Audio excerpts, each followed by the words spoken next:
I know I'm a single white male from South Carolina, and I'm told I should shut up, but I will not shut up if that's okay, because I got here the same way everybody else did. The people in South Carolina voted for me and Senator Scott to be their voice, men and women, and I'm going to try to be their voice today. And maybe not just for South Carolina, but a little bit about what I think is going on here. Joe Biden, I can't believe we're saying this on our side. Listen to Joe. But Joe was right a lot. Joe Biden's a unique guy. If you had one last conversation before you die, you'd want to have it with Joe. You'd be around for a while. He's a decent guy. If he runs for president, he'd be hard to beat. He came to Senator Thurman's funeral and gave a long eulogy. And I asked him, Joe, I said, that was incredible. This can't help you in Delaware. He said, I just like the old guy. I didn't agree with him, and I didn't like some of the things he did in his life, but when I was down and out, he was there for me. And to my colleagues on the other side, this will end, and we'll see what we do next. I hope we can muster the ability to move forward, but some observations about where we find ourselves and how we got here.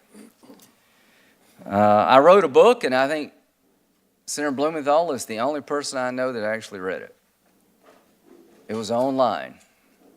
I ran for president, and I got 1%, so I've had my time to be president. Didn't go very far, and I lost. I didn't think Trump would win. I ran out of adjectives to describe about how I felt about his campaign. Well, he won and I lost, and he's president. And I'll try to help him where I can and say no when I must, and the election's over for me. I would like to tell him that you had a choice to make for the Supreme Court vacancy of Justice Kennedy. I think you did a good job, Mr. President. For somebody who's supposedly crazy and there's chaos everywhere, he did a good job here. Now, why difference between Gorsuch and Kennedy? Gorsuch and Kavanaugh. It's the Kennedy seat. If you don't get that, you're not paying much attention. Gorsuch is a even swap for Scalia. But this is high-stakes stuff, right? This is the seat where the guy in the middle is at risk. Kavanaugh clerked for Justice Kennedy. Would you have picked him? No. But you lost the election. And that does have consequences. When I said it about Obama winning, I meant it. Merrick Garland. Scalia dies in the election year, the last year of the term of President Obama. The primaries are already underway. Not in 100 years has anybody been nominated under that circumstance, so I don't think I did anything unfair with Garland. As to Sotomayor and Kagan, I was told on our side, you've got to keep them off the court because they're going to be a pro-choice vote. They hate guns. On and on and on. And I tried to go back to what this committee used to do. Strom Thurmond voted for Ginsburg. You'll never convince me that it was because he agreed with her philosophy. I think he saw in her a qualified person. Fritz Hollings voted for Scalia. The same is true. 96 and 97 votes. What's happened? Most of the nominees to the Supreme Court have never had a hearing. It was always just assumed if they're qualified and they're not hacks, that they're going to go forward. Elections do matter. When it comes to President Trump, elections do matter.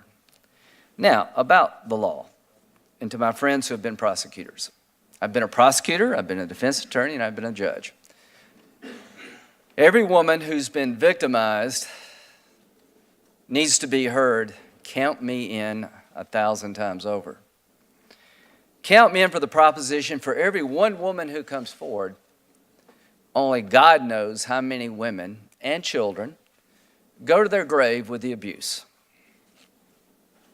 If you don't realize that, you just don't know this area of life. But you're going to be heard in the United States. I had a young man accused of sexual assault when I was in the Air Force as a defense attorney. The case eventually fell apart, and he almost killed himself.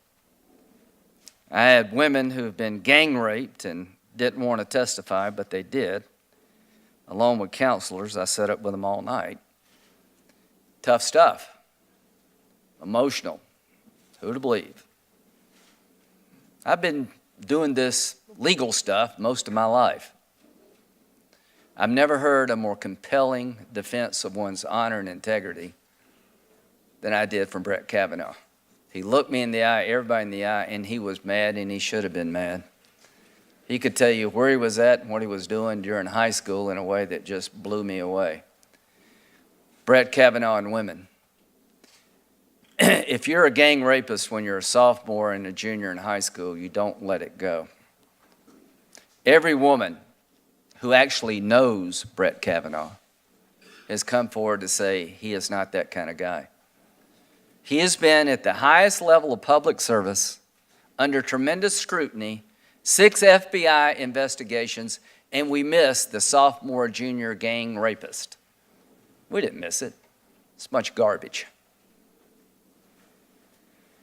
We're in the twilight zone, and here's what I would say.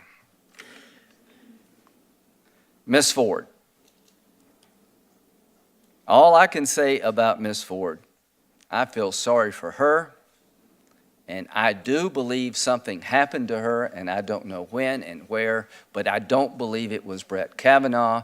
And as a prosecutor, you couldn't get out of the batter's box, because in America, before you can accuse somebody of a crime, you have to tell them when it happened and where it happened, and you have to prove beyond a reasonable doubt it did happen. The reason this case will never be brought in Maryland or anywhere else, you just can't get there.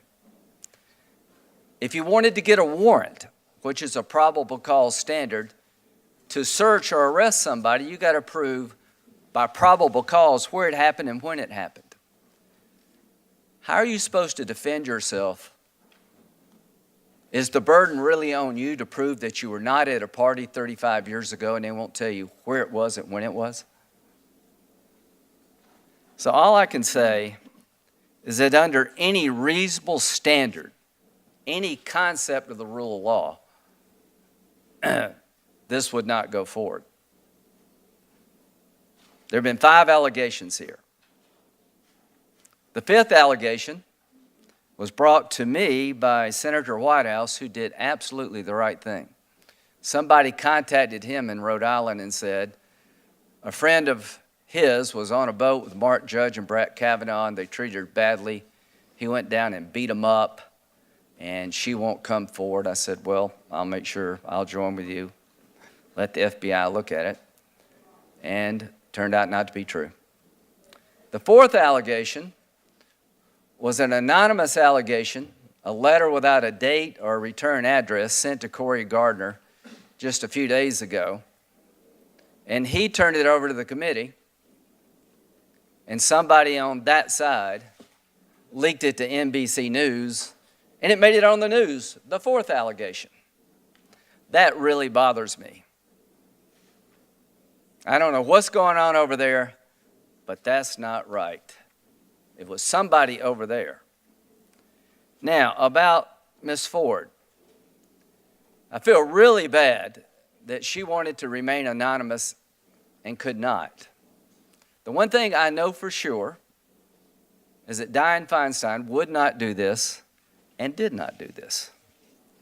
But I know for sure somebody did. It wasn't chatter from a friend.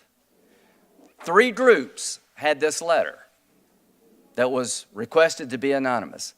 Dianne Feinstein and her staff, the Congresswoman from California and her staff, and the lawyers. Somebody betrayed her trust, and if you can't figure out why, you shouldn't be driving. To delay this hearing, to set in motion the destruction of this man, to keep this seat open past the election. That I know beyond any doubt. What else do I know? I about fell out of my chair when Dr. Ford said yesterday, I didn't know you would be willing to come to me.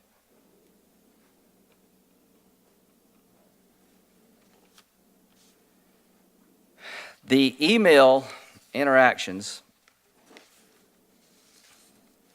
between this committee and her lawyers, my staff would still welcome the opportunity to speak with Dr. Ford at any time and any place convenient to her. Come to us or we to you. I'm willing to have my staff travel to Dr. Ford in California or anywhere else to obtain her testimony, September the 19th. Well, that wouldn't fit in the plan. It wouldn't be public, and it would get over with sooner than people wanted. I don't know what to believe, but I tend to believe that Dr. Ford did not know about this invitation. And I've been a lawyer most of my adult life, and somebody needs to ask the question to her lawyers, how could she not know about this? Are you beginning to understand what's been going on for a very long time in this case? It's not that hard to figure out. So if this is the new standard, the accusation proves itself to those who want to ask questions. You hate women. God help us all. If the new standard for the committee is that there is no presumption of anything, that you have to prove why somebody would accuse you, not just say, I didn't do it, and here's why I didn't do it, but you got to prove the motives of your accuser. God help us all. The Avenatti moment tells you what's going to happen if we keep this farce going. Plenty of time, plenty of opportunities to get to the truth. This has never been about the truth. This has been about delay and destruction. And if we reward this, it is the end of good people wanting to be judges. It is the end of any concept of the rule of law. It's the beginning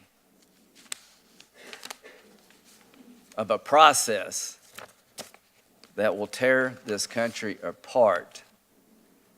And if I am chairman next year, if we keep the majority and Senator Grassley moves over, and I hope he doesn't because I think he's done a great job, I'm going to remember this. There's the process before Kavanaugh and the process after Kavanaugh. If you want to vet the nominee, you can. If you want to delay things for the next election, you will not. If you try to destroy somebody, you will not get away with it. Jeff is leaving. He has wrestled with this.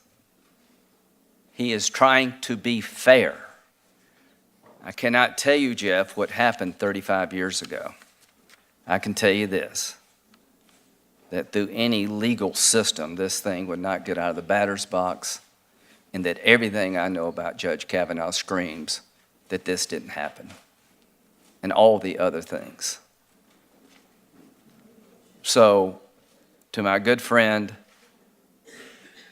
on the other side who are struggling, I think an FBI investigation is going to do nothing. It's not going to tell you any more than we know now. It's going to just keep it going and going and going till he breaks and he won't, and till the next 5 come forward. I'm going to vote yes. And I'm going to tell his 2 daughters that I'm proud of your dad, and I really, really believe he's a good man.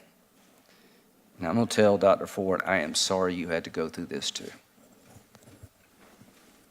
Senator Durbin.